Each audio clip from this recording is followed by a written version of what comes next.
So it's an unusual episode today as we get into some deep intellectual analysis of two very popular and notorious movies and extract some cleverly hidden messages from each of them, which tell us something about subjects that we've got into many times before on this series: natural law, consent, fair warning, tacit approval, consequentialism, and critical thinking, and all will become clear as we progress.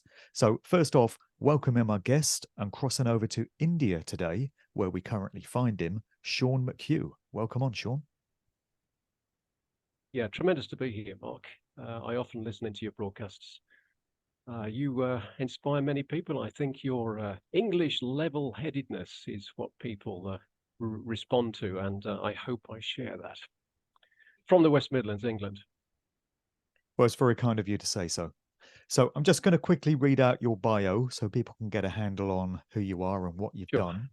So, Sean has degrees in philosophy, music, and international studies, and for most of the last 15 years worked at 4 Chinese universities and a South Korean college. He takes a dim view of all academia, however, as being concerned only with existing paradigms and curtailing original thought, and status in exclusive clubs instead of any genuine interest in the subject.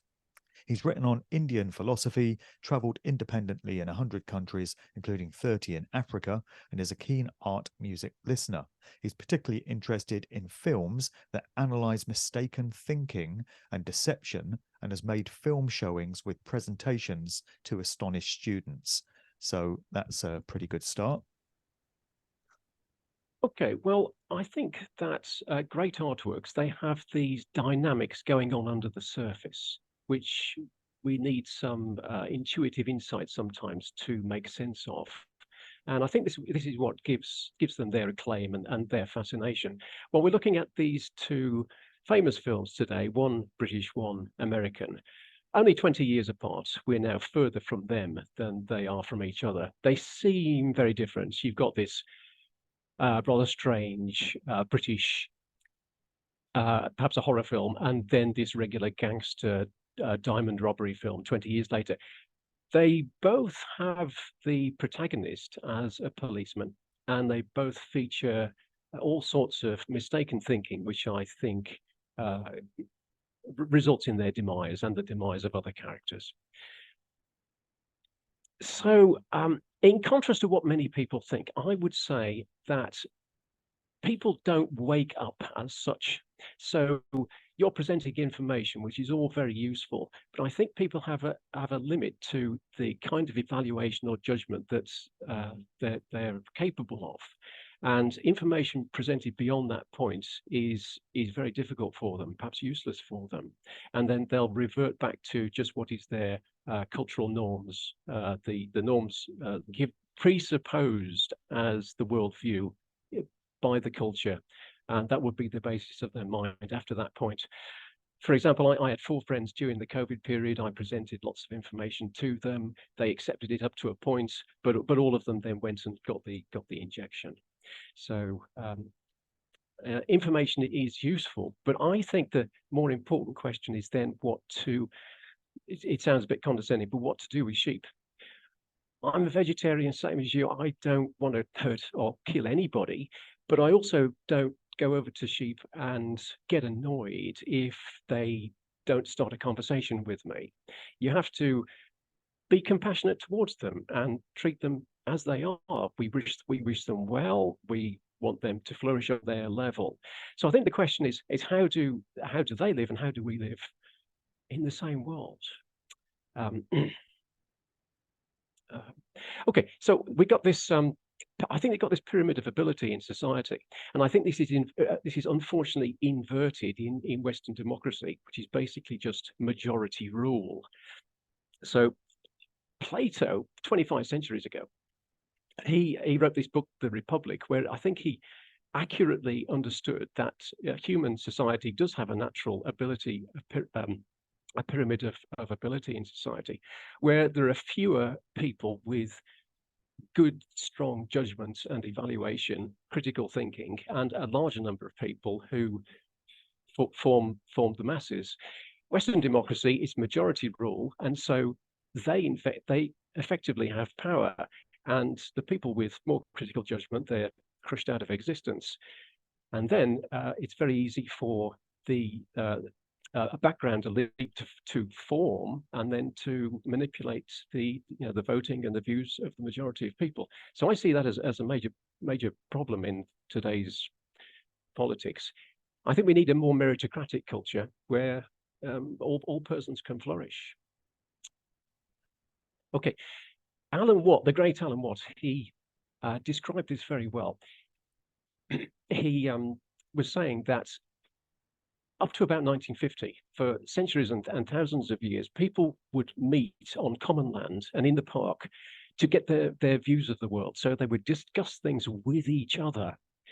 From the 50s, television develops and it usurps this. People stop meeting with each other and they instead fall for a third party to tell them what to think. Why this happened, we can look at. I think it's because of inherent flaws deep in our culture. I don't really think there's a big conspiratorial angle on this. I think if we were really strong, this would never have happened, and people would never have started to defer their views and their worldview to a third party like that.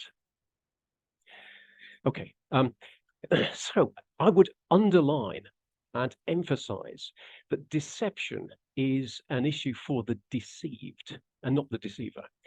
By its nature, it can't be up in neon lights to be noticed. If you don't want to be deceived, then you have to think, and you don't be. You can't blame the deceiver for trying to deceive you. So the natural world is a vast theatre of deception and counter-deception, and which is certainly not morally wrong. If you go to a safari park and you go walking in lion country and you get attacked by a lion, you certainly can't blame the lion. You have to look at the world as it is, be an adult, take personal responsibility, and take precautions so that doesn't happen. You can't remove deception from the world. It's ineradicable. It's there. So when children are involved, totally wrong. If it's forced, it's totally wrong. Both of those things did feature in the COVID hoax as well. But otherwise, you've got to take responsibility. I think that if the perpetrators of the COVID hoax were brought to justice, they could only be prosecuted for forcing the injections on children and forcing the injections on other people. But as far as the regular person who chooses themselves to do what they're told when they don't have to, I don't think there's a culpability there. Okay, let's have a look at these two famous films. There's a few interconnections. It's all about deception and mistaken states of mind that lead to the downfall of the characters, and which, by extension, test the audience's critical thinking and ability to evaluate and judge, and perhaps can then be treated in a similar way if they don't see what's going on, I would suggest. Okay, I've got a few slides to click through for a synopsis of The Wicker Man. Don't see the remake 2005, complete garbage. It's one of those films that was deliberately remade with a view to undermining the achievements of the original. There's been a whole bunch of films like that. Total rubbish, one of the worst films ever made. Get the 1972, The Wicker Man. On the left is the director, Robin Hardy. The man with the real brains here is Anthony Schaefer, who adapted the original book, extensively adapted it from David Pinner. On the right is Paul Giovanni, provided some of the best film music ever found in a film, very appropriate. So at the start of the film, we've got Sergeant Howie, who goes off to find a missing girl on a Scottish island. At first, he's in his church, so he's a committed Christian, and he's talking in rather vague, abstract terms about Christ coming again. But throughout the film, it then transpires that he is that Christ. He retraces the passion story. And so this is an example of a character, as with Reservoir Dogs many times, actually, where they speak or act something which is only subliminally understood by them, where they really need to think about what they're saying. So he gets this letter, and it's all very vague. The letter says that there's a girl missing for many months. Well, that's obviously ridiculous.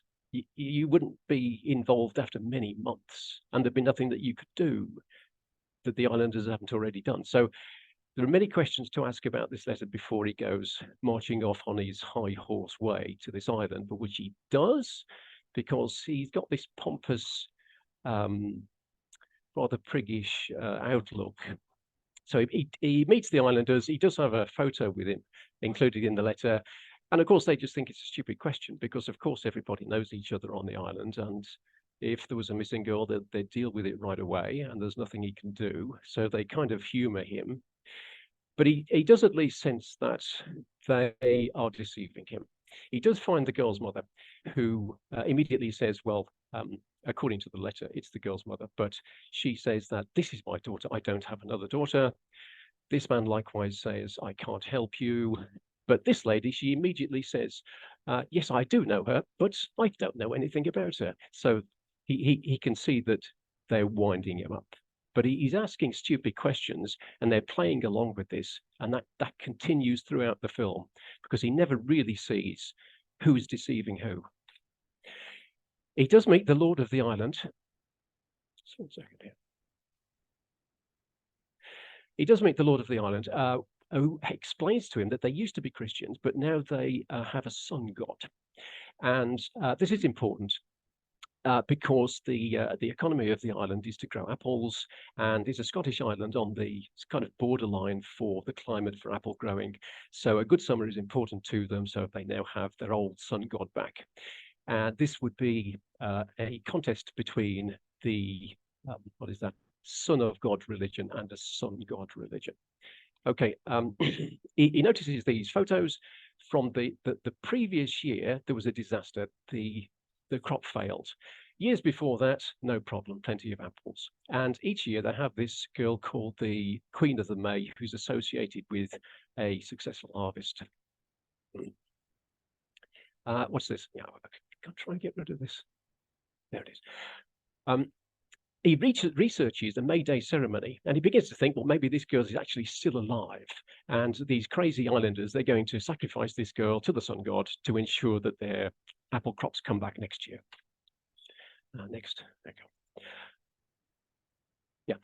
Yeah. They wear these scary animal heads because the islanders are trying to show that they're more locked on, and they're avoiding the kind of overthinking and over-rational intellectual thinking that I think characterizes our civilization, and which is expressed in Christianity with its high principles.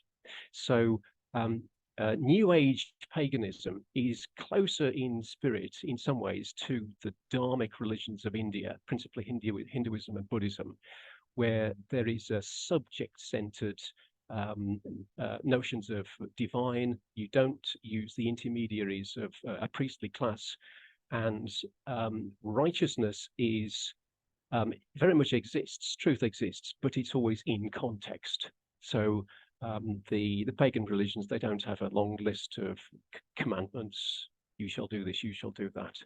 They're more locked onto their situation that they're in, rather like animals, and they use these animal heads. There's a lot of deception where typically the islanders pretend that they don't know that Howie's there. So Howie thinks that they don't know that he's there, but of course they do know, and they just lead him on with what they say. So they go along with his idea that he's deceiving them. And this happens many times. Again, he thinks they don't know he's there, but they do know he's there. Again, here he thinks that they think that he's asleep, but they know he's not asleep. So they say something to lead him on and suggest the situation to him further. So he's then stupid enough to join the procession. He's looking for this missing girl, whereas really he's just looking into himself, I think, trying to search into himself and find common sense and come back to his senses himself. He joins the ceremony, or this rite, in disguise. Now, it's stupid enough to find a costume to put on to join the ceremony in the hope that the people in the ceremony won't think that it's the person who's supposed to be wearing it. They would know it's him. But his thinking is so ridiculously logical. It's Alice in Wonderland cartoonish thinking that he's even put on, it's foolish thinking, he's even put on the costume of a fool. Okay. So they go along up the hill. It's all very scary with their animal heads. We don't know what's going to happen. These ceremonies actually get, not particularly this one, but May Day ceremonies go back thousands of years on the map on the left. And the Scottish-Irish Gaelic one is called Beltane, as you know. He does find the girl. Even she has to have a laugh. She smirks at him. She thinks it's crazy. And rather like the Passion story, she then betrays him, leads him back to the authorities. Okay, and of course, they're not going to kill the girl. They're going to kill the stupid policeman. He falls, as in the Passion story, drags him along, puts him in this wooden wicker man, sets him on fire, offers his spirit up to the sun god. They have a good dance and sing, and they offer to the sun god for their apples next year. Right, that's very roughly an overview. I'll say something here, a little about the religion, about this musical work, The Rite of Spring, and about deception and justification. Any great thoughts on that, Mark? I think you might have a different view, because there is a debate over who is right, whether it's the Islanders or Sergeant Howie. I'm very much on the view that it's the Islanders who are right, but okay. I know from our pre-show correspondence that's how you feel about it. And we did have a few emails going back and forth on this. I'm of the view that Howie did not deserve his fate. Right. So although you will say that there were warning signs placed in his path all the way along, and he had the opportunity to realize that he was being made a mug of, fooled, deception can never be justified, in my view. So I think they weren't clear in terms of what they intended to do to him. So if they'd come right out and said, we are going to kill you, we are going to offer you up as a sacrifice, that would have been him receiving fair warning of what they intended to do, and he could then make a fully informed decision on what his actions would be from that point forward. But they deceived him, they duped him, they played games on him. It was cryptic, it was coded, and they weren't direct, they weren't honest, they weren't open in telling him what they were planning to do. So I feel that he didn't deserve his fate because he was tricked into it. Right. And trickery is not full consent. We saw this in the COVID era. You know, you've made a couple of references to it there. A lot of people were coerced into taking these experimental injections. Because if they're coerced, that's wrong, but that's not deception. Which part? Yeah, that's force. If people are forced into it, that's totally wrong. I couldn't agree more. Right, but also the mask wearing and all the social distancing and all this nonsense. You know, it was coercion through deception. They weren't being open about it. So that's the way I see the plot of this movie. I see Howie as having been deceived. And yes, he should have made smarter decisions, but he certainly didn't deserve the fate that he got, in my book. Well, I might agree, because it's a very extreme fate, and it perhaps can be seen only in the theatrical terms of the film. So perhaps we wouldn't want to do that. But there is a strong moral argument that if you deceive a fool out of money, it's yours, because Shakespeare looks at this question many times, as I'll say on one of the later slides. But I'm happy to agree to disagree. Shall we crack on with a few more? Sure, we can let the listeners decide on that one, as I'm sure they will. Yes, absolutely. Yeah. So I've got a couple of other I've got a couple of other observations on the Wicker Man before you move on to Reservoir Dogs. So well, I haven't finished Wicker Man. We've got a few more slides on the Wicker Man. Okay. Don't worry. Okay. Go ahead. Well, I just wanted to make the observation that Lord Summerisle, Christopher Lee's character at the end, tries to justify the sacrifice by stating that he came of his own accord. which is not entirely true because he was coerced into it. But he says, you know, he's trying to justify why this is a Mm. righteous sacrifice by Mm. making out that Edward Woodward, Howie, Mm. chose to be there. Yes. Also, they state that he's the perfect sacrifice because he's virginal. So Mm. we learn at the start of the movie, in the uncut version anyway, that he's saving himself for his fiancée for when they're Yeah. married. Yeah. So we assume that he's a virgin, and that makes him the ideal sacrifice. Right. Earlier in the movie, Howie is getting seduced through the wall of Yeah. the inn by Britt Ekland's character Willow, Yes. and you can see that he's tempted, but he still resists. So she's trying to invite him into coming and having sex with her, Yeah. and yet he resists her advances. How he did Yeah. that with Britt Ekland in her prime, I'll never know. But Yeah. you Yeah. know, that's just the movie. Um, Yeah. are we to assume that if he'd given Yeah. in to that temptation and he'd gone Yeah. into her room and shagged her, Mm. he would therefore have negated himself as an ideal sacrifice, and the I think so. islanders would have let him go? What do you think about that? I think so. It, in my view, he's he's a virgin because he's of his poverty of mind. He's not able to find his way through to common sense. And in the bedroom scene there, he would have had difficulty in knowing how to proceed because courtship and seduction is somewhat complex, or you need to do that. You need to actually do it practically in order to see commonsensically how to do it. That's why good sexual experience is important. But I think Howie is to be condemned, or at least to have no sympathy for, because he's a man of limitation. He's a man of spite, hatred for the islanders. He would have their liberty stopped immediately. He never has a good word to say for them, and they do him in for that. But there is a little more I'm saying on this in a few slides' time, especially about the bedroom scene. A bit of background here. So the films from the early 70s, Forbidden Planet, 1956, a film I've also looked at closely. In that film, there is an alien race who, at the end of 1,000,000 years of intellectual thinking, their final results were their destruction. Great film, a big challenge for Western culture, because very clearly it's figuratively standing for the Americans and Western civilization. We're going in that direction. Their results were their disaster.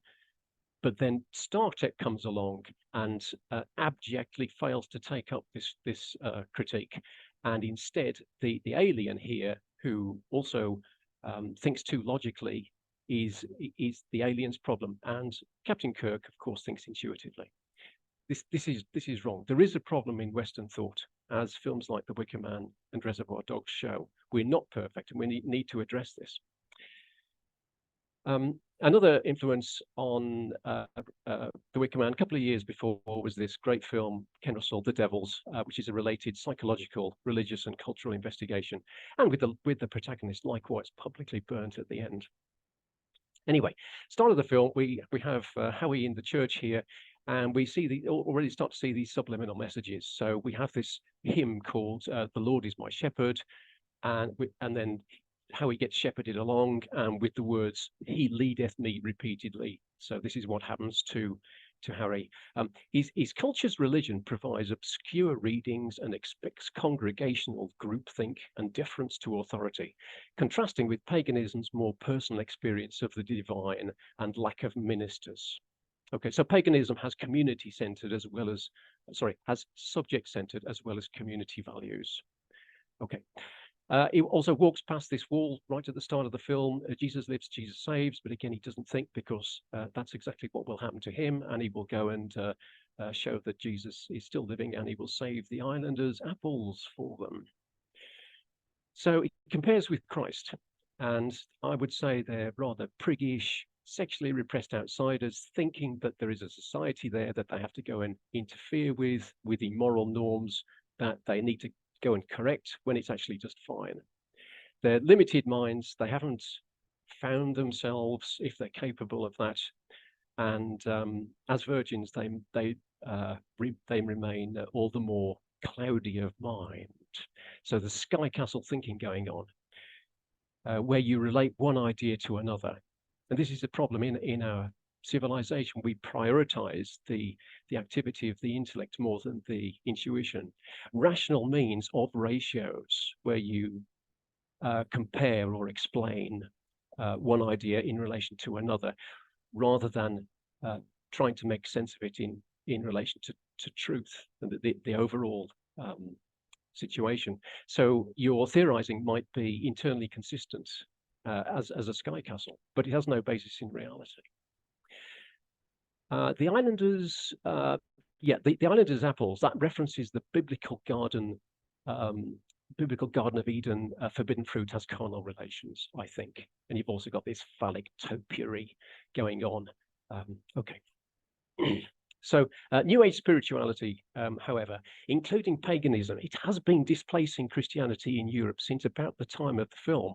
It's still quite strong in North America, but Christianity is giving way to interest in spirituality, sometimes called New Age, or sometimes called the holistic milieu of spiritual movements that are influenced by the dharmic religions of Hinduism and Buddhism. In the middle of the I can use a little pointer here. That's a symbol of Hinduism and Buddhism there. And this contrasts with the fixed principles and the rules and the doctrines that never change of Christianity and Islam.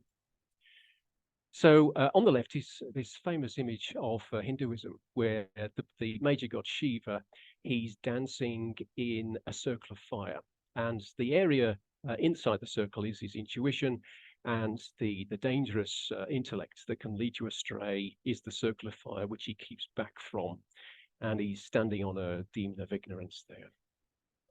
Howie, by contrast, fails to keep back from his fire. So the sun god of the islanders is called Nuada, and this also compares with the ancient Indian sun god Surya. Looks rather similar. Howie's Christian service, of course, was also on a Sunday, the day of the sun.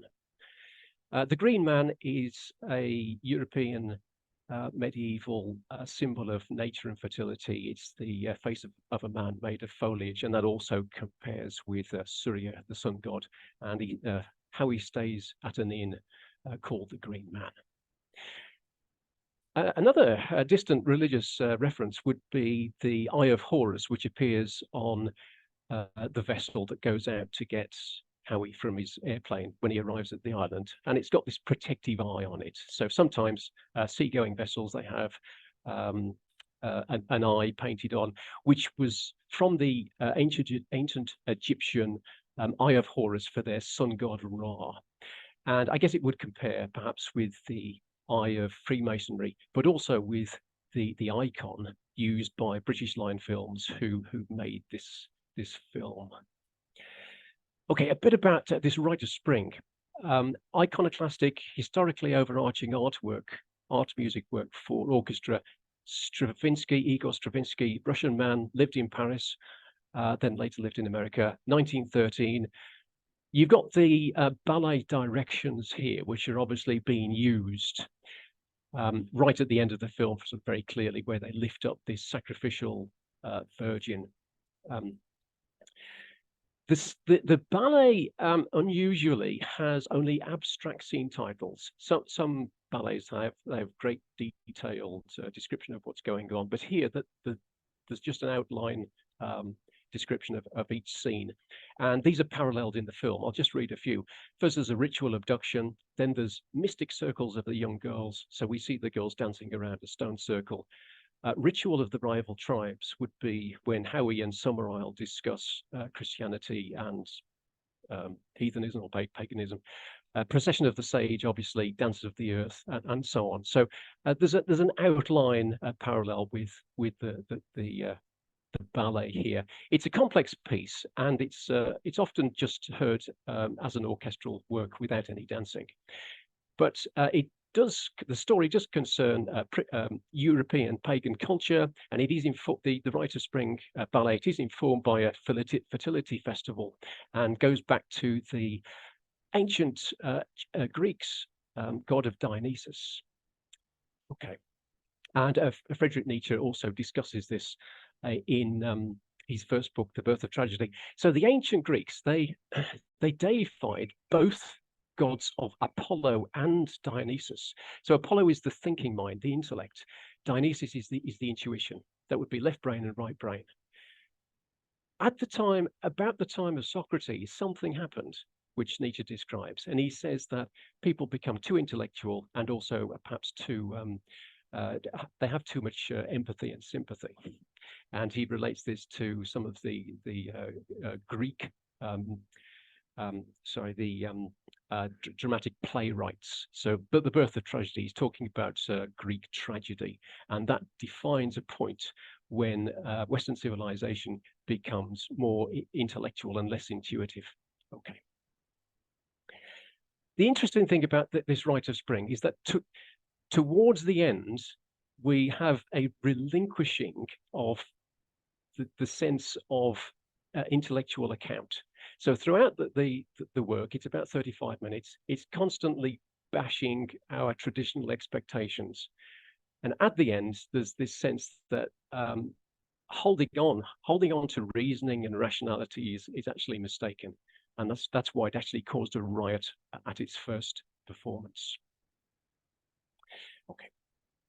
Shakespeare's another influence. So he outlines many times whether any help is due to a fool, because a fool, it's an issue only for themselves. Othello shouldn't believe Iago. Macbeth shouldn't believe the witches. Lear shouldn't lose his judgment of character. Hamlet and Caesar shouldn't be indecisive. What happens to them gains justification because they let it happen. They shouldn't let it happen. Do you help a fool because it's an issue for them? It's an internal issue. Okay. That's the origin of the phrase. Sorry, that's the origin of the phrase "Fool me once, shame on you. Fool me twice, shame on me." Right? Because I we're think supposed to learn from these things. I think being fooled once is shame on you as well. Really? I think so. Yeah. In my view, yeah. Well, it's a world of deception that we live in. Yeah, I mean, I think back to COVID, and I would agree to stand in line outside the supermarket. I damn well wouldn't do that now if I could go back. I'd just walk past the bastards. I'd walk past these terrible people and take it from there. So I don't think I was justified in being fooled at all. I shouldn't have been fooled. Okay. Yeah, there's a reference here to the end of Midsummer Night's Dream, where Shakespeare presents this ancient world myth. Actually, it's a Roman myth of Pyramus and Thisbe, these young lovers who think that courtship is difficult. It's not really. They just need to see how to proceed and how to be themselves. As in the myth, Howie presses on a wall while Willow provides him a parallel. So they're on either side of a wall, which doesn't really exist. And they look at each other through a chink in the wall. Okay. So a bit about the deception here. The first words spoken to Howie as he arrives at the island are, "Have you lost your bearings?" Yeah, so not just geographically, but mentally as well. And so the islanders test his stupidity and his excess reasoning from the start. So he thinks he's this lawgiver. He's chosen a career which provides him with a sense of authority given from without. This is not an authority originating in Neil Howie. He's wearing a uniform. He's also wearing a rather silly, high-principled yellow life vest, which makes his cockpit cramped, and which his fellow officers tease him about. And then he uses a megaphone to talk to people on the quay when they can already hear because he's just spoken to them, and they can see already from the aircraft that he's a policeman. He doesn't need to tell them. always wears his uniform. He walks around very pompously. He even gets hot. And there are more examples of Howie being led forward by people playing along with him. They only make out that they're trying to stop him while he pursues the situation and just suggesting it to him further each time. So that happens quite a lot. And same with this phallic hobby horseman, where even Summerisle asks him while Howie is watching. And so Summerisle knows that Howie is watching, and he says, "Is everything under control?" For Howie to hear, but he still doesn't think that he's been led forward under control. And even the girl here, pretending she has to have a laugh at him, the same as Rowan. And then here, Howie is daft enough to think that he's not particularly being given the opportunity to steal this costume. Of course he is. So the landlord, he saunters by Howie's room for the costume to be stolen, and then he ignores the view in the mirror, which would allow him to see Howie, ignores the noise. Howie takes the costume, and of course it's a fool's costume as well, because it's all rather foolish. You can see how he's thinking and the problems with it when he pinches his hands in the coffin here. He gets paint on his fingers, and he also burns his fingers. And there's a depiction of him in the desk of a schoolgirl, where the beetle goes round and round all day until it's up against the nail. But again, he fails to notice the parallel with himself. Yeah, on this meeting, Lord Summerisle says, "I think that you are supposed to be the detective here." So just for a moment, Howie starts to get a bit annoyed and complain to Summerisle, almost showing some authority. But because his whole thinking is wrong, Summerisle is able to squash him. And that might be my favorite moment in the film. Yeah, so again, with the animals being locked on and directing their thoughts and actions, animals don't overthink. And there's a reference to that when Summerisle is offering the youth to the girl. Okay. Yeah, he says they're not, none of the animals are respectable or unhappy. Respectableness is a principled and Apollonian idea, in contrast to sex at the heart of us, and which is intuitive and Dionysian. Also here in Hindu culture, there's an elephant god and a monkey god with their animal heads, and this idea of head swapping goes back to the ancient Egyptians as well, in contrast to how he's searching over nothing. So there's a head cutting ceremony here as well. The swords make a hexagram, which is an ancient symbol of sexuality, as well as perhaps a Masonic symbol. Howie's intellectual stupidity means he still thinks they won't recognize him, and thinks that it's not all done for him. So the head of a hare is chosen. That's taken off, and that frightens Howie, because he knows that Rowan's reincarnation animal is a hare, so he thinks perhaps that's Rowan. Hares are also associated with fertility and also with hiding, which is what Rowan is really doing. This one, in the Hindu tradition, as informing New Age paganism, sex is an awakening beyond even the god's comprehension. So here a goddess making love cuts off her own rational head, and dogs eat the severed heads of men lying around, expressive of the loss of excess intellectual workings that good sex provides. Okay, great stuff here. "You call that dancing? Play the fool. That's what you're here for." Another fantastic line, and how he still doesn't notice. Gets prodded as with Christ in the Passion story, but we're moving forward, and at the end, they lead him back to the authorities, and instead of unity with the divine through sex as the midday sun at midnight, and with sunflowers on the left there, with a sun-like lamp, he gets unity through death and real fire as him offered to the sun. Okay. Yeah, there's a connection here with Einstein's relativity theory. So the human condition is a reflection of the wider cosmos. And here, as an object goes faster and approaches the speed of light, the basic features of that object, matter, energy, space, and time, they all change their values so that the speed of light measured by that object remains constant.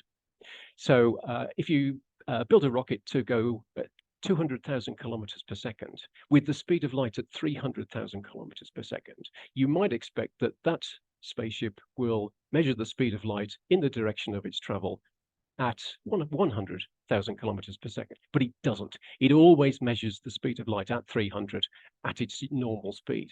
And it does that because matter, energy, space, and time is altered by this transformation. But the changes only take place way over here at extreme speeds. And then you have the hockey stick effect. But in fact, we are never on number one. We're never on common sense material reality. There's always a transcendental component to reality. I think that's what that means. So we always need intuitive critical evaluation, which is just under the surface, not just outward reasoning. Yeah, as I say, Howie's shown a lot of derision, spite, superciliousness from seeing his culture and its fixed principles supplanted by feudal paganism and their sense of freedom. And he never relinquishes his vortex of arrogance, hatred, stupidity, and ready to deny others freedom. Okay. So that's a symbol of New Age spirituality, or the holistic milieu. So I'd look to post-Christian spiritual movements based on contextual or dharmic ethics rather than fixed principle ethics, and acting commonsensically in the moment rather than overthinking and these high principles and fixed dogmas and fixed rules, and these intellectual ways of proceeding. Look at the total loss of common sense in the COVID period. Perhaps that wouldn't have happened, I don't know, with some different values deep in the culture. Wear that fool's costume and your fool's mask as you're led to your bonfire, and you're very welcome. Yeah, so I'm sure the hazmat suits compare nicely with the fool's costume. Okay, Mark, that's my Wicker Man stuff. I'd like to go on to Reservoir Dogs. So I suppose it's a personal view of the film. Did you want to add anything on that? Well, you're very gracious to let me waffle on. Okay. No worries. I'm just giving you the floor to present your talk on these films. Just a couple of observations. One is there's a festival which has taken place in Nevada for many years, getting on for 40 years now, known as the Burning Man Festival, where they burn an effigy of a Wicker Man, very similar to what we saw in that movie. So I'm just wondering if you're familiar with that. Presumably, the Wicker Man movie would have inspired that festival. That's all I can think about it. It's steeped in ritualism and symbolism. Do you know much about Burning Man? I have heard of it, but no, I don't know much. My first thought would be, do they really understand what they're doing? But obviously, it's a step away from Christianity, which I think does represent the nature of Western culture. I think that's very much the religion, unfortunately, of post-Socratic times, where we emphasize the workings of the intellect and the left side of the brain. Yeah. And we need a rethink on that. Yeah. It's a real dialectic between logical reasoning and embracing intuition, which is clearly the theme that's coming through in this movie and will in the next one as well. Yeah. The only other observation I'd like to make about The Wicker Man is that there is something about that film which seems to speak directly to the human soul. So I watched it again around the time of Beltane this year, just to get in the right frame of mind for it. And I found that for the most part, it's actually a very beautiful film. I found a real connectedness to these depictions of nature and our connectedness with the natural world. And it's not until you get to the horrific ending that it sort of changes its tone. It's got some unsettling elements to it along the way as they build the tension towards the climax. But many of the scenes, particularly the stone circle and the naked girls dancing in the ring of fire and these sort of things, just I felt a real connectedness to that. And it was like it was awakening something archetypal within me.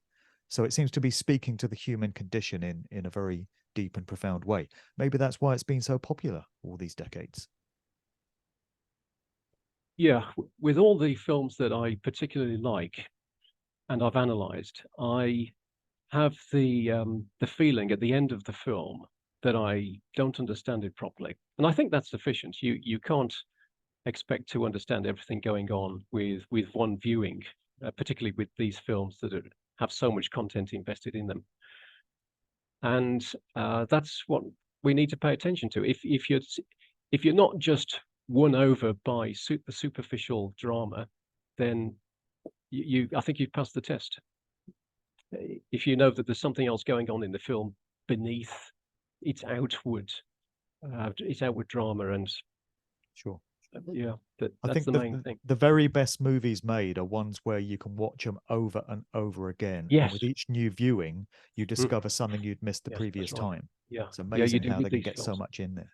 Yes, it is. It is amazing that the screenplayers, people writing the screenplay and the script are amazing. Sure. Yeah. Okay, so I'll let you proceed on to Reservoir Dogs. Who would have thought that there would be any significant connection between these two movies? But you'll get onto that. Very different. But in the case of Reservoir Dogs, there are 10 main characters, and all of them make very serious mistakes. By the end of the film, 9 of them are perished. So in the Wicker Man, I think it's obviously focused on one man, but it is a very similar critique and discussion. And virginal thinking as an expression of poverty of mind, poverty of critical thinking, the inability to evaluate and judge, which I think is an essential expression of consciousness. Computers can't do this. They're very clever. They can process information, but they can't make ethical, aesthetical judgments. They can't evaluate information very well. And the characters show that they likewise can't do this, and so they perish in a similar way. Okay, I've got a synopsis of Reservoir Dogs. This won't take so long. This will be quite quick. The film famously was made in a non-linear or somewhat non-linear way, with the scenes coming and going. I've had some fun putting them in the right order, so I'll speed through this just to refresh what's happening. Crime boss Joe recruits Mr. White, an alias, for a diamond robbery and goes on to recruit 5 others. Undercover policeman Mr. Orange tells his manager he's recruited. Orange practices telling a fake drugs dealing story. Orange gives this story to the robbers. The fake story is partially dramatized. White and Orange talk over the job alone. Joe and his son and team manager Eddie recruit Mr. Blonde. 4 of the robbers talk in a car journey. Joe holds a planning meeting in a warehouse, giving aliases to all 6 store robbers. Mr. Brown hints at virginal and societal over-rational and confused thinking, which all the characters go on to show. They take breakfast in a diner before the heist. Outside, 8 of the 10 main characters are introduced to music. Mr. Pink hijacks a car to get away. White kills 2 policemen. White and Orange likewise hijack a car, which of course is Orange. In the process, the driver shoots Orange in the stomach. White, Orange, and Pink reconvene at the warehouse. White and Pink argue. Blonde arrives. Blonde has Nash, a kidnapped policeman, in his car boot. Eddie arrives and also argues. Blonde tortures Nash. Blonde cuts Nash's ear off. Orange kills Blonde. Joe shoots Orange, White kills Joe and Eddie shoots White. Finally, Orange tells White he's a cop. White kills Orange, and the police enter and kill White. Okay, a bit about the makers here, a bit about the White and Orange relationship, and other various. Okay, I'll read this. This is my argument that applies to Reservoir Dogs and also applies to the Wicker Man. This is my overall philosophy, I guess. Reservoir Dogs is a spectacular compendium of situational misjudgments, mistaken assumptions, deception, and subsurface content.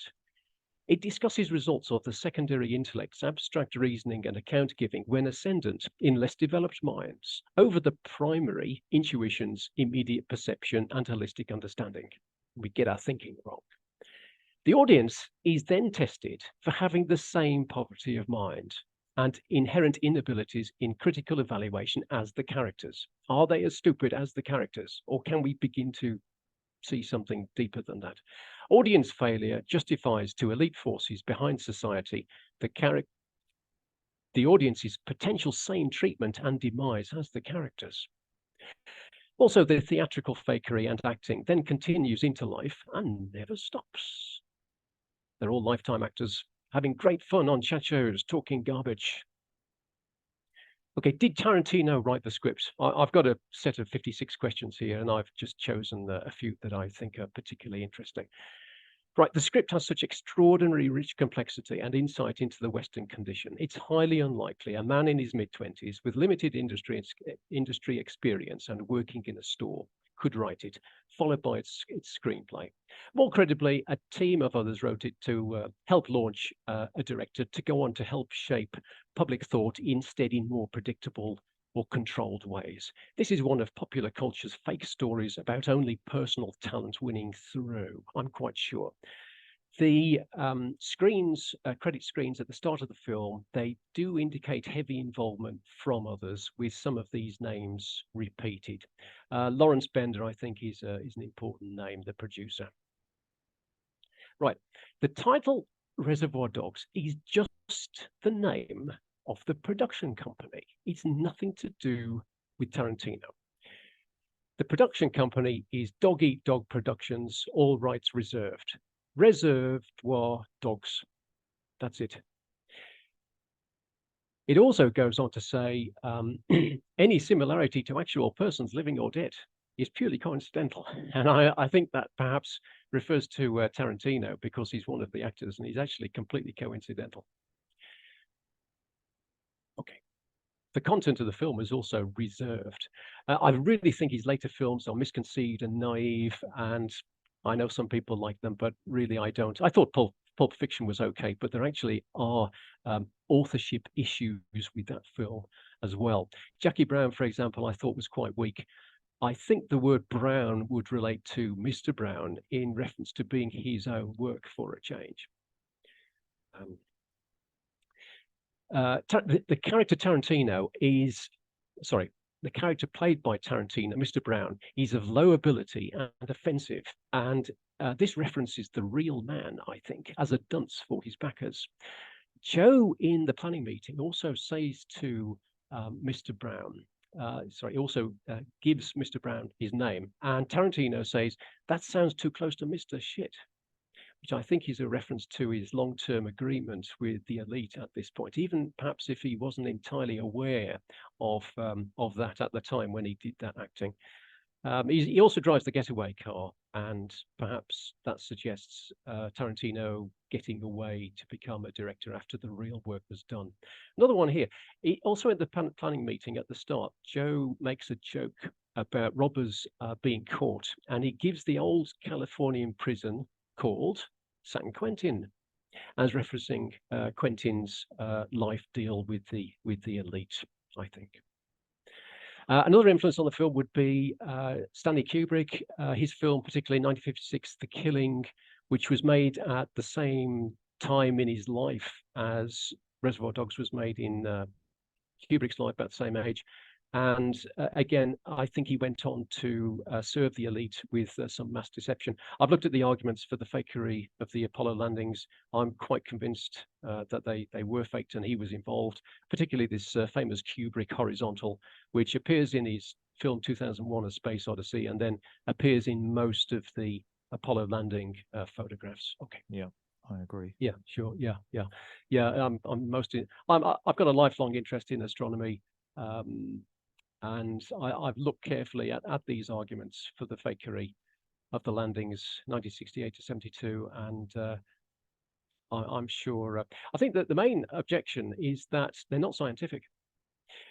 The essence of science is the scientific method, and the essence of the method is verification or reproducibility.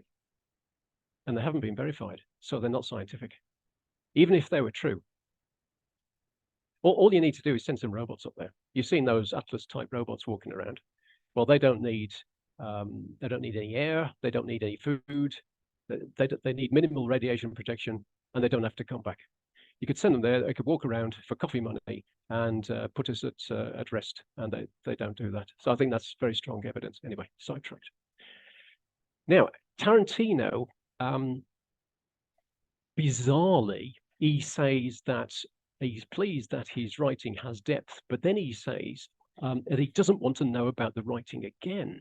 And here he actually admits to someone else doing the writing. So I've got a quote here. It's from an interview with Tarantino. It's on YouTube. You can see it. I've got the link. The white-orange relationship is there because it is deeper than just a robbery. But me, I want to deal with the robbery and let the other guy who's doing the writing, who knows about the roots, deal with the roots. He said it. He doesn't do the writing. When he's supposed to have written that movie single-handedly. It's a shame he wasn't pulled up by the interviewer and asked, well, who's the other guy you're talking about?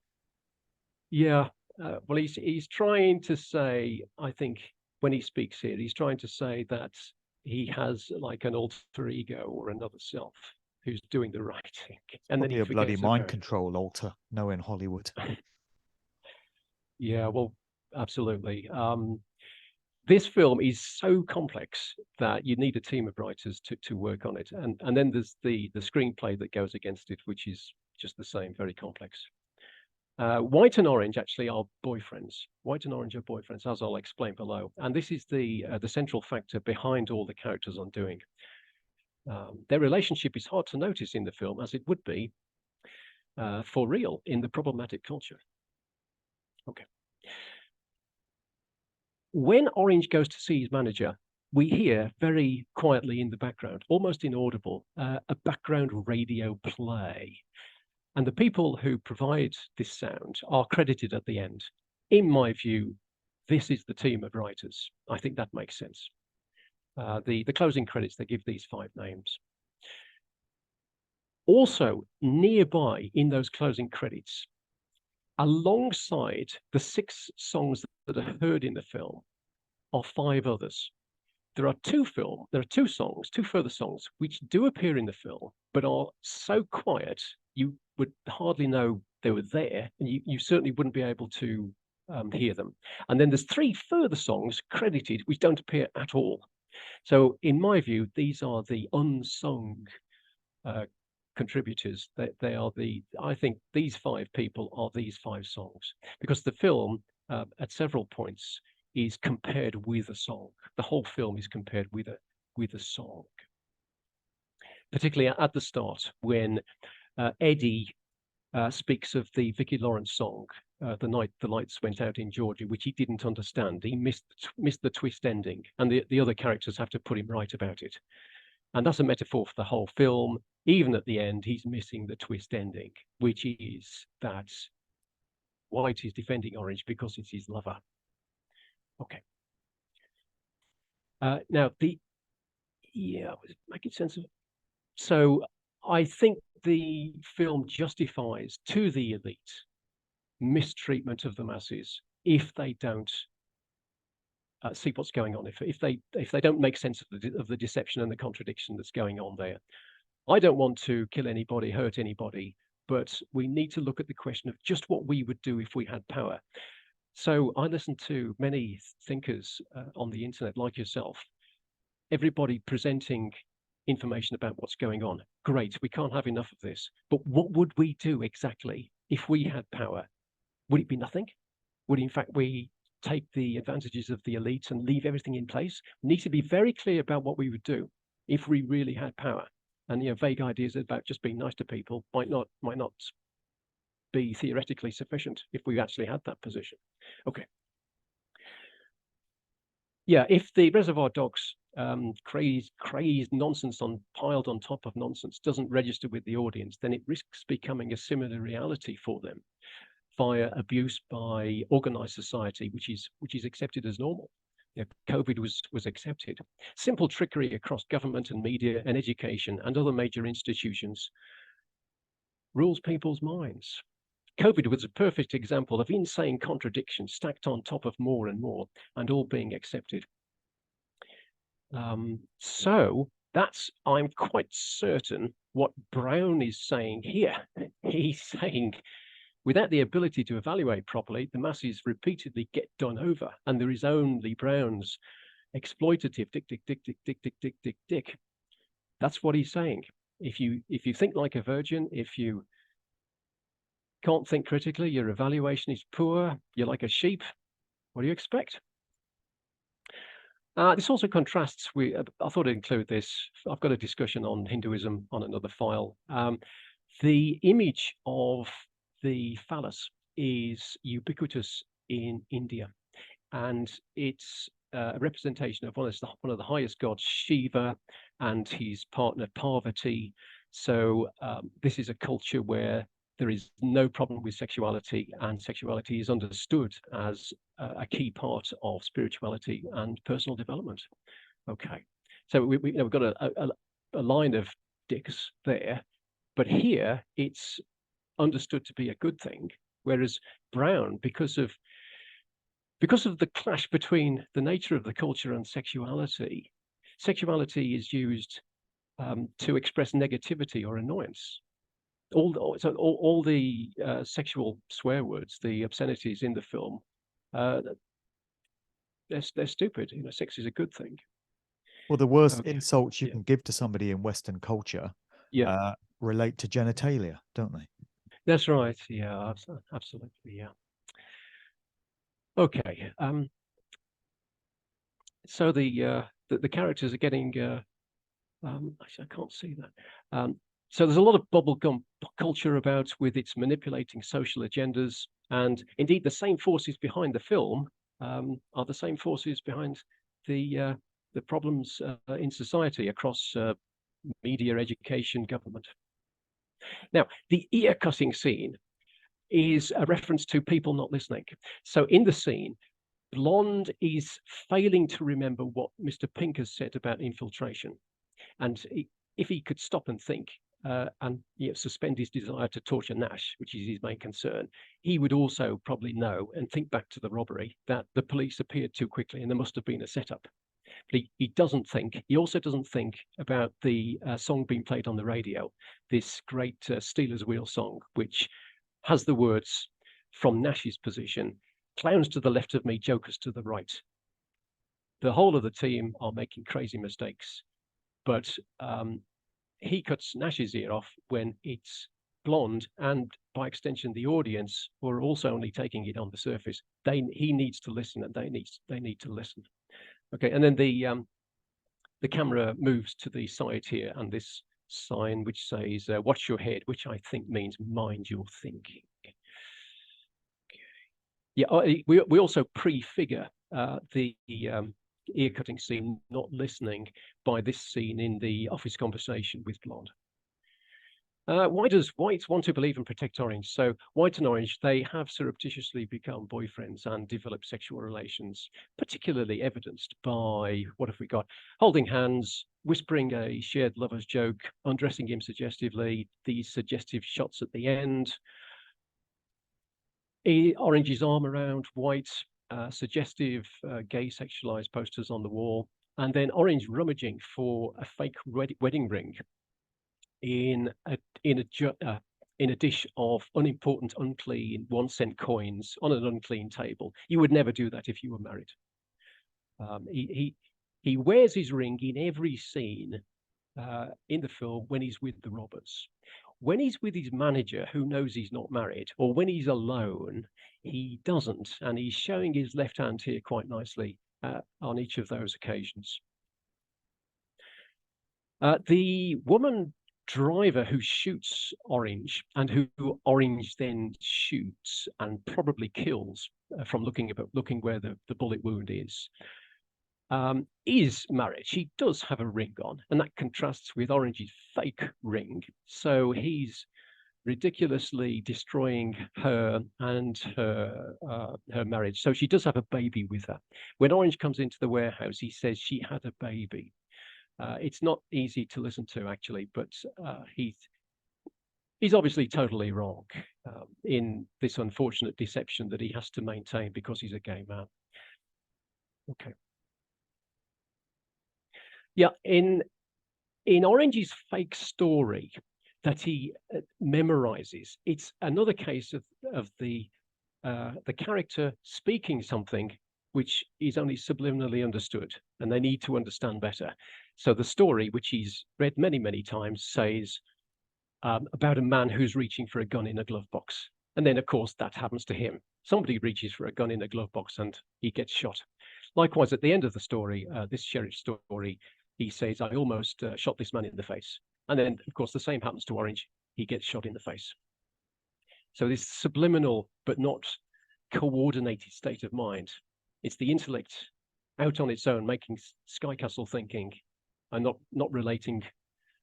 It's thinking down to truth below. And I think that's what these people are actually saying here in this moment when they're being very serious with Orange. They're saying, you need to listen to us. Okay, but his intuition isn't up for it. And Reservoir Dogs, in the title, we have the word dogs. And the only dog in the film is, of course, a German Shepherd, which is reflecting Orange being shepherded and the audience being shepherded, I guess, because they're not thinking. A little more evidence. Following the breakfast scene, we immediately hear one of these radio announcements from this fictional radio show. And the man says, that was the Partridge Family's Doesn't Somebody Want to Be Wanted, followed by Edison Lighthouse's Love Grows Where My Rosemary Goes. And this, if you listen to it, it is as though it's just describing the scene that we've just had. That was Doesn't Somebody Want to Be Wanted? And it's expressing Orange's human desire to want to be in love. So we have some compassion for him from that point of view. And these songs are not said, these songs are not heard in parallel with the unsaid relationship. A bit more here. White has a suggestive forearm tattoo. They're socializing alone. White rather overreacts to Pink's realism about not taking Orange to hospital. Another one here with the arm around him, and again, of course, the defense of Orange at the end from Joe and Eddie. This one rather subtle. There's a machine here with a pumping mechanism and 2 dials for rising intensity. And over here, I think we have what looks like the pipes of a musical organ. So we could perhaps these are phallic, or we could say that White is being played by Orange, and White always pipes up for Orange. Okay. There's an unclean orange hose here. I think that has phallic reference. So when White is denying to Pink that Orange could possibly be the rat, in the back of his mind is this relationship. They support each other. They're always pleased to see each other. They seem to make each other happy. And in his apartment, Orange is painting his apartment from blue to white. Blue represents meaninglessness, following Mr. Blue's very short role. And we can see that he's begun in the far room, and he's moving into the other room to reflect his interest in his newfound relationship with White. Now, one small thing here, we know that Mr. Blonde is a gay man. Blonde is definitely gay, from what Eddie says to him in the office conversation. Blonde's a bit circumspect about it, but he doesn't try very hard to hide it. And Eddie has great fun with him. And I think a small thing here is that the blonde bag and the blonde towel are being suspended and hung up. They're suspended because Orange is not going to embark on a relationship. The option of a relationship with Blonde is suspended. Come back to that. This one is a very clever one. So Orange comes into the evening diner to meet his manager through an exit door, which he has a little trouble opening. But of course, that references bodily functions and gay sex. What does Orange's manager fail to think through when Orange tries not to answer questions about White? So the manager can see that Orange is being self-conscious and obtuse, but he never considers that he might have developed personal relations and hence he should be replaced. And he has to work out from what Orange says where White is from. So we can see that Orange doesn't really want to start investigating his friend, his lover. And throughout the conversation, Orange is feigning enthusiasm. I think we can also tell that the manager disapproves of homosexuality because of his political leanings. So he's wearing a former Chinese Communist Party hat, and he's also got a Che Guevara 60s socialist activist T-shirt on. Some socialist politics isn't too bad for homosexuality, but I do know that it wasn't legalized in China until '98. So Orange knows that his manager doesn't approve, just the same as Mr. White knows that his manager Joe doesn't approve. So same question, what does Joe fail to think through when White tries not to answer questions about his partner? So in the same parallel, they have to be very circumspect. What's this here? So this is a white phallic elephant tusk on a white background. This is Mr. White being deceptive to Joe about his sexuality. And it's also given in the sort of repressed sexual terms of the culture. So that that might be an expression of doing someone over or exploiting them.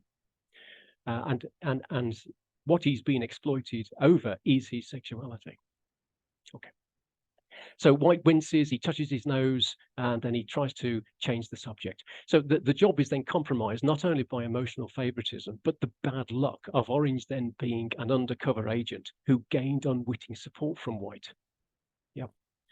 The coffins, the vertical objects in the background, they're coffins alongside a hearse, which is at the back on the right, and each of them are tinted in the colours of the 6 store robbers, or they have wrappings in those colours. Blonde's coffin wrapping is tearing open, and as the scenes progress, it gets a bit wider as we begin to see what kind of crazy person he is. I think the wrapping also represents the average person as well, the Westerner wrapped up with their own anxieties and worried about expectations of society. I love these labels. They're just about hanging on. So that would be the aliases of the robbers, but also the respectable names of people generally. And maybe they just want to kill each other. I don't know, but they're only just hanging on. Pink's here as a very clear pink label because he wanted to change his color to purple, but Joe insists that he doesn't. Eddie's coffin is over here, inside the same wrapping as the hearse, which represents Joe. White's coffin also has some extra lettering underneath, which is oversized in reference to his overconfidence, I think, but also perhaps suggests his outward heterosexual persona. So he has an extra layer of identity. White sits between Orange and Joe, prefiguring the end of the film when Joe will kill Orange. So they're getting along just fine with their deception, but White is then failing to consider that there might be a further level of deception against him because Orange is an undercover cop.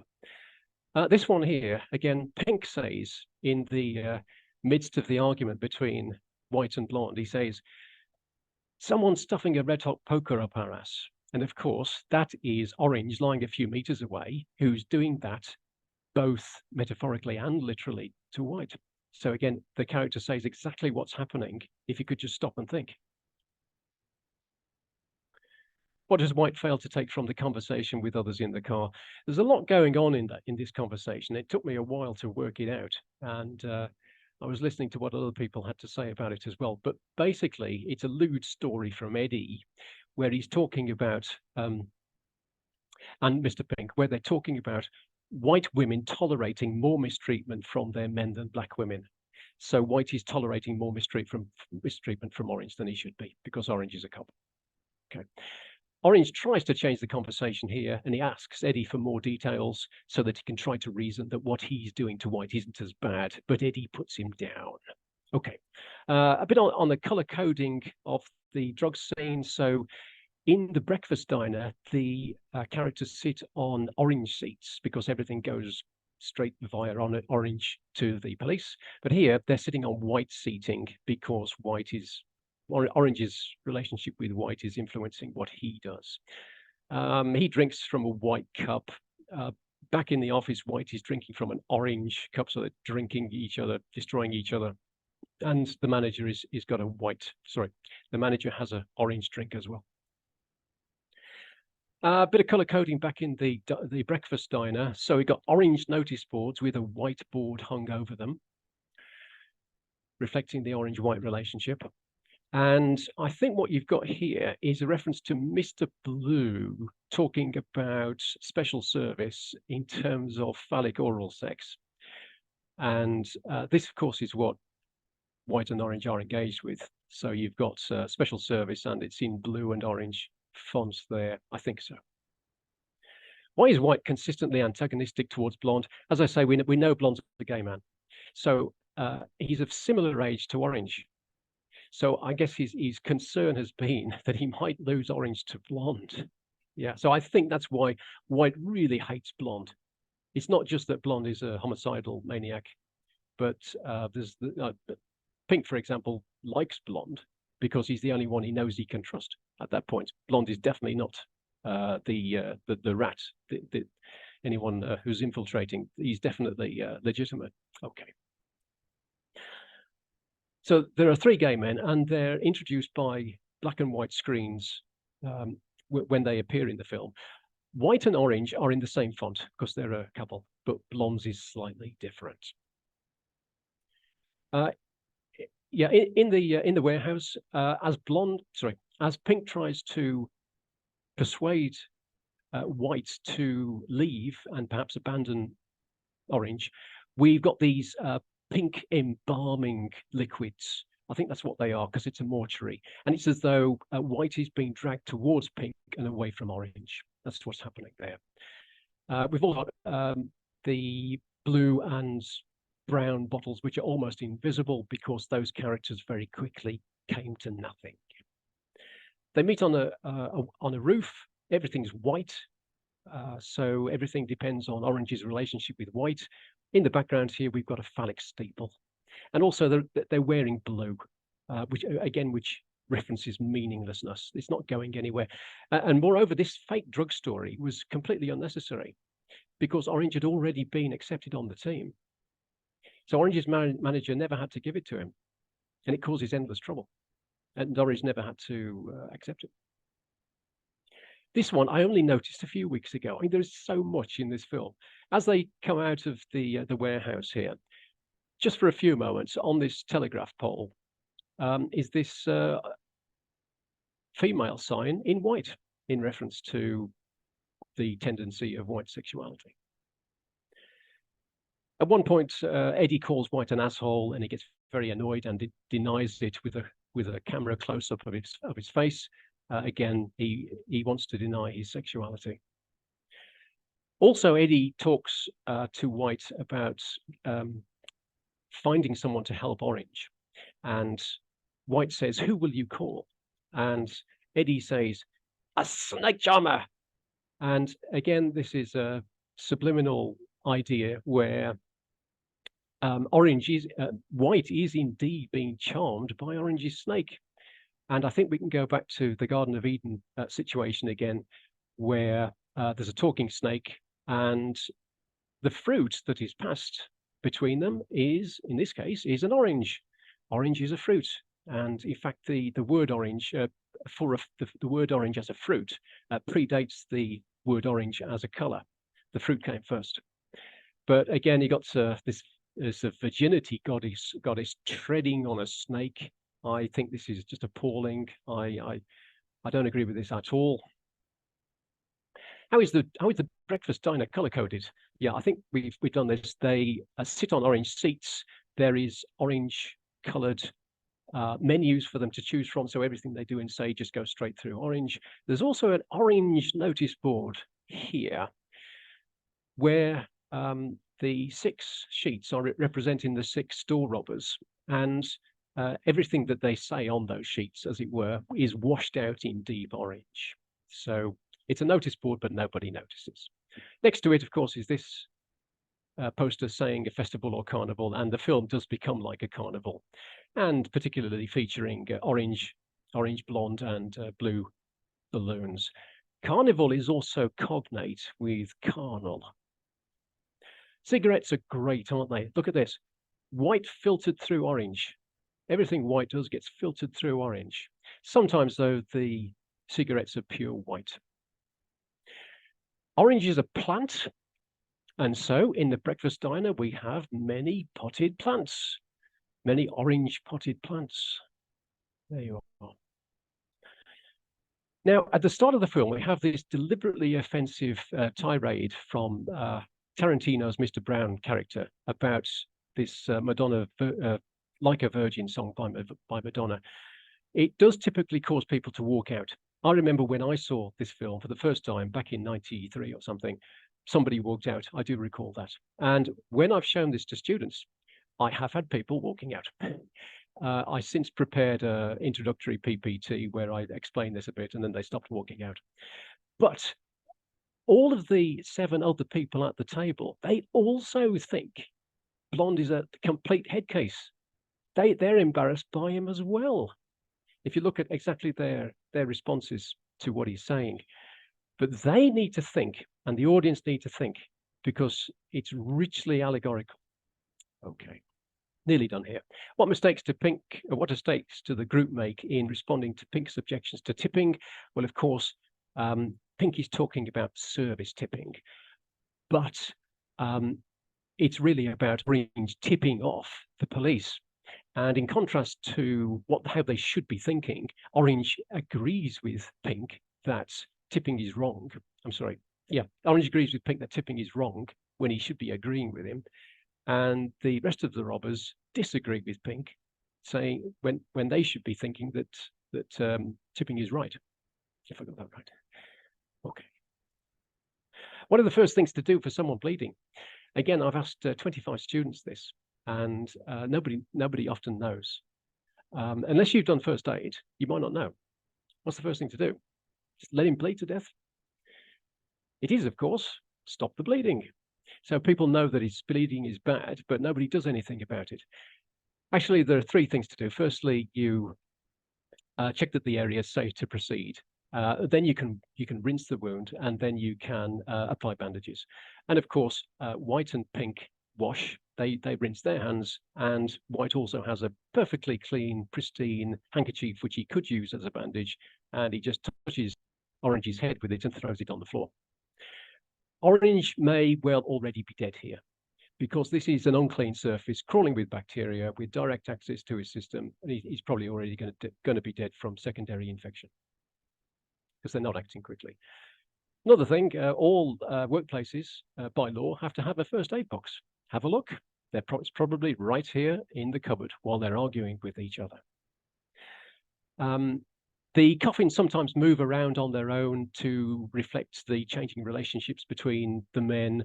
White's coffin is separated from Blonde's coffin while they argue, and then it suddenly appears closer to him when they reconcile.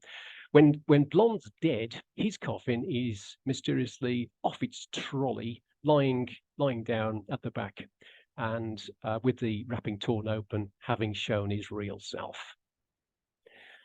These are the 7 items where Nash is tortured. I'll read this. I think this is what they're about. These 7 items, they reference respectively the robbers and all Westerners' troubles in society: getting slaps in the face, pressures to stay silent, feeling like their world is ending, their pseudonym false faces as failure to be themselves, their inability to listen to each other properly, and the civilization's chance to reform from an impending metaphorical conflagration. The horror is that of real life. So I think it's just a a metaphor, an allegory of how people feel in regular life, I think. Is the final shootout disagreement realistic? So we've had some realistic violence in the film.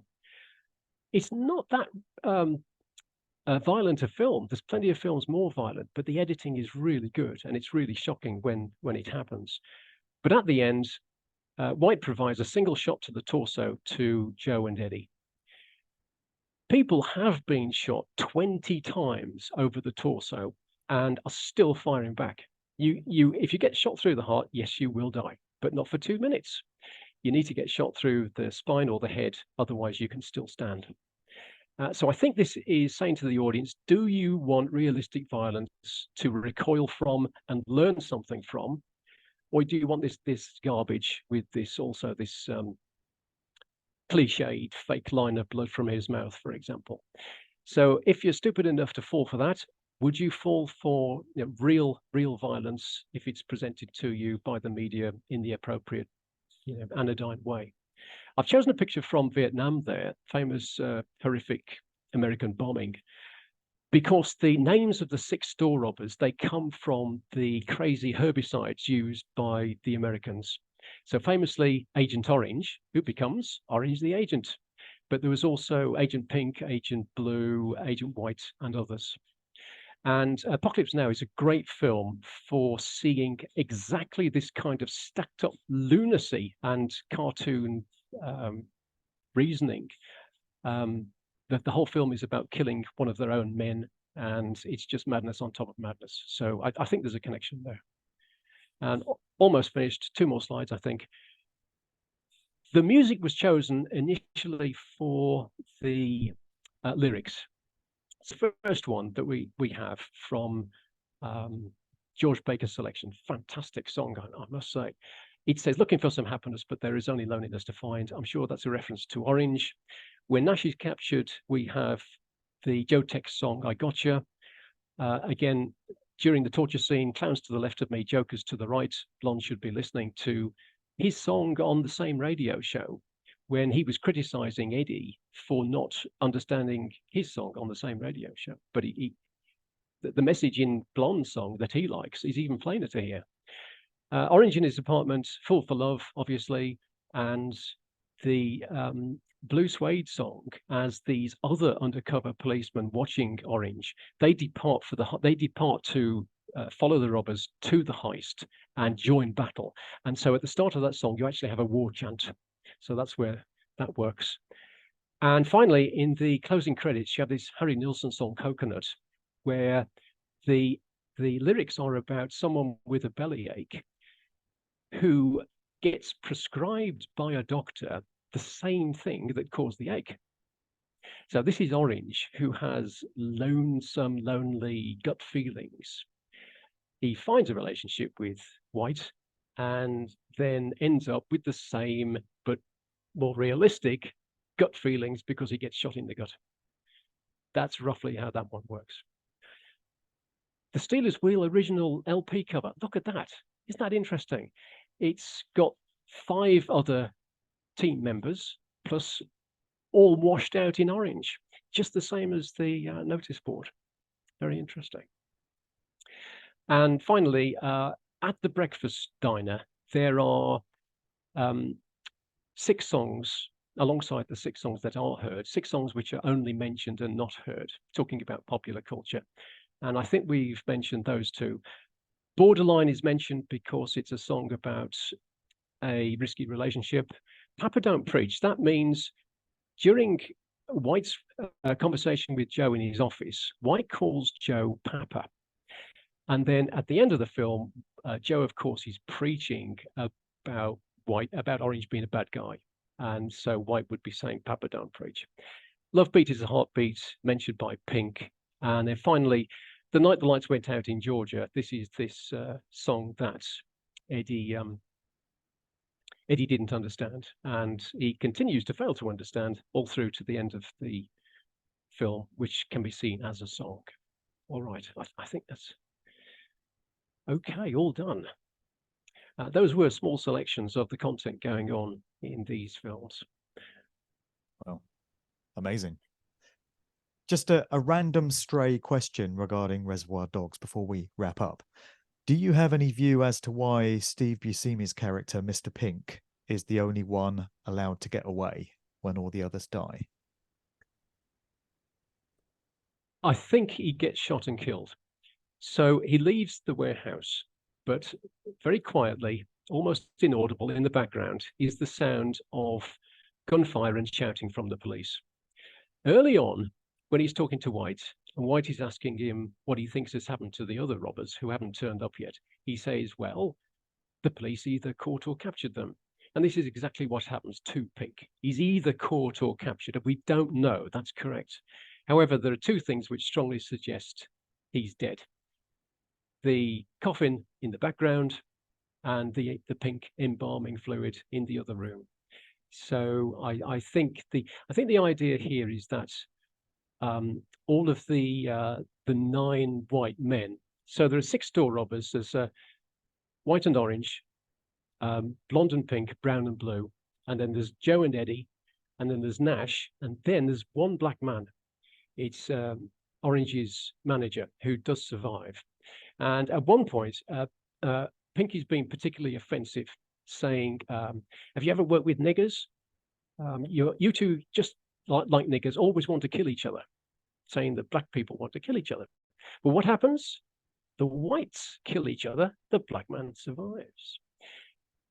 I think Pinky's dead, yes, but it's an almost perfect film. For its complexity, it has very little inconsistency. There's very, very few continuity errors. It's amazing. Yeah.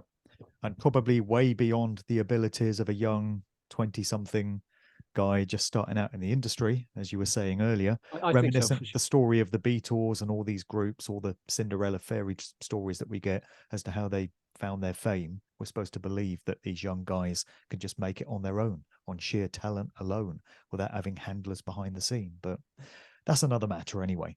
So some amazing analysis there, very perceptive. Thanks so much for sharing that. How many other movies have you looked at in this way, in a very in-depth fashion? Well, only for Forbidden Planet, which is this classic sci-fi from the 50s, which does look at these themes as well.